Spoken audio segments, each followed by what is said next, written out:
இப்போ ரால difference, சின்னரா பெரியரா. Okay. குரல், திருக்குறள் இருக்குல்ல, அதில் வர்றது என்னரா? சின்னரா. நோ, பெரியரா. குரல், திருக்குறள், குரல் வந்து பெரியரா. நம்ம வாய்ஸ் இருக்குல்ல குரல், அது சின்னரா. ஓகேவா? பாடகருக்கு டேஷ் வளம் வேண்டும். என்ன குரல் வளம் வேணும்? என்னரா? சின்னரா. டேஷ் 2 அடியால் ஆனது. அடியால் ஆனது. லைன் 2 லைனில் வர்றதோடைய பேர் என்ன? திருக்குறள். ஆமாம், திருக்குறள் 2 லைனில் தானே வரும்.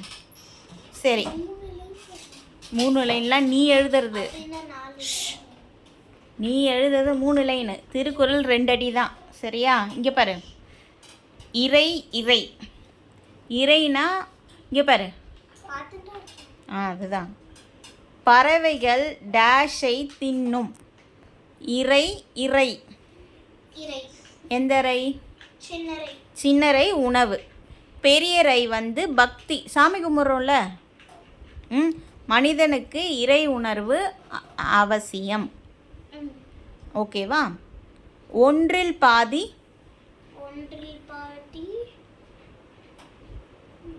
ஒன்று இருக்கு உங்ககிட்ட, அதில் பாதிக்கு என்ன சொல்வ தமிழில்? இன்னொரு மீனிங். பாதின்றது கரெக்டு தான். இன்னொரு மீனிங் அறை. ஓகே. அறை வந்து சின்னரை. இன்னொன்று அறை, ரூம் இருக்குல்ல, ரூமுக்கு பேர் அறை.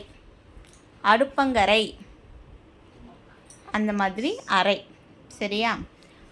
பெரியரை வந்து வீட்டில் இருக்கிறது, சின்னரை வந்து பாதி. அப்புறம் தாவரங்களின் ஒரு வகை மரம்.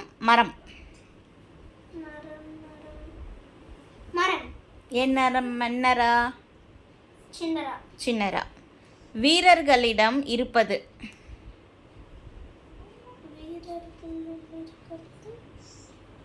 வீரம். சின்னரா. சரியா? ஆற்றின் ஓரம், கரைப்பகுதி. ஆற்றுன்னா என்னது?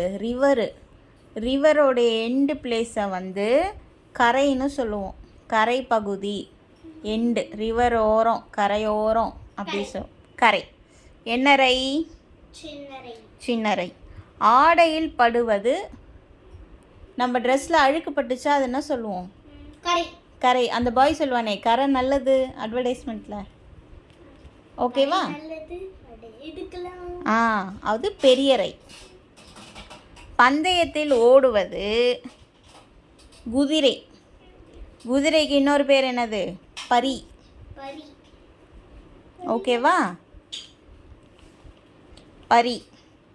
பிறர் பொருளை கவர்வது, பிடுங்கிறதுக்கு பேரும் பரி. பரி.